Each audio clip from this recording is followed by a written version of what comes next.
আগামীকালকে শুরু হওয়া লং মার্চে চাঁপাইনবাবগঞ্জবাসীকে উদ্যত আহ্বান জানাই।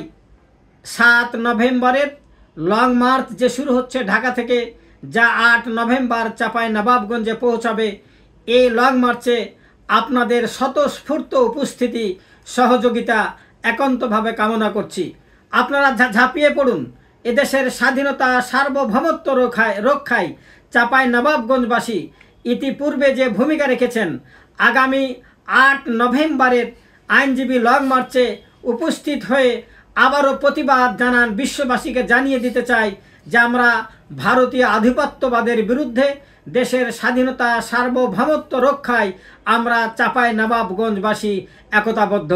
আপনারা নিশ্চয় জানেন, আইনজীবীদের অতি প্রিয় সংগঠন ভয়েস অফ লয়ার্স বাংলাদেশ ইতিমধ্যেই ভারতের আগ্রাসনের বিরুদ্ধে ঢাকা থেকে চাঁপাইনবাবগঞ্জের সোনা মসজিদ সীমান্ত পর্যন্ত লং মার্চ ঘোষণা করেছে।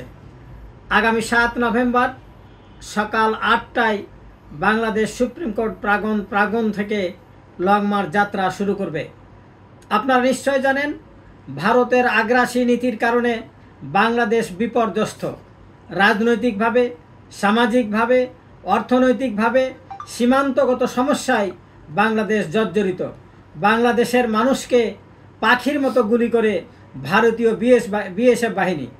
বাংলাদেশের অর্থনৈতিক ব্যবসা বাণিজ্যে নগ্ন হস্তক্ষেপ করে ভারতীয় সরকার। তাই আজকে বাংলাদেশের আইনজীবী, বাংলাদেশের সচেতন জনতা জেগে উঠেছে।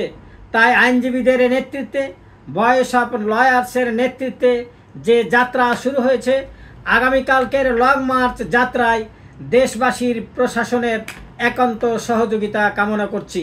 সকাল 8টায় জাতীয় প্রেস ক্লাব থেকে সংক্ষিপ্ত উদ্বোধনের মাধ্যমে যাত্রা শুরু করবে।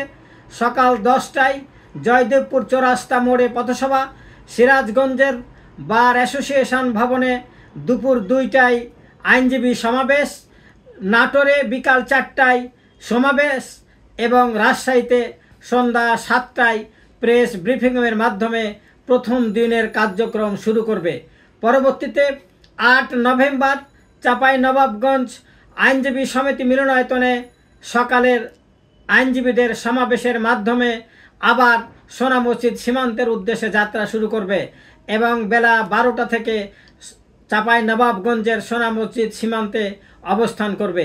আগামীকালকের আইনজীবী লং মার্চ যাত্রায় আপনাদের সর্বাত্মক সহযোগিতা আবারও কামনা করছি।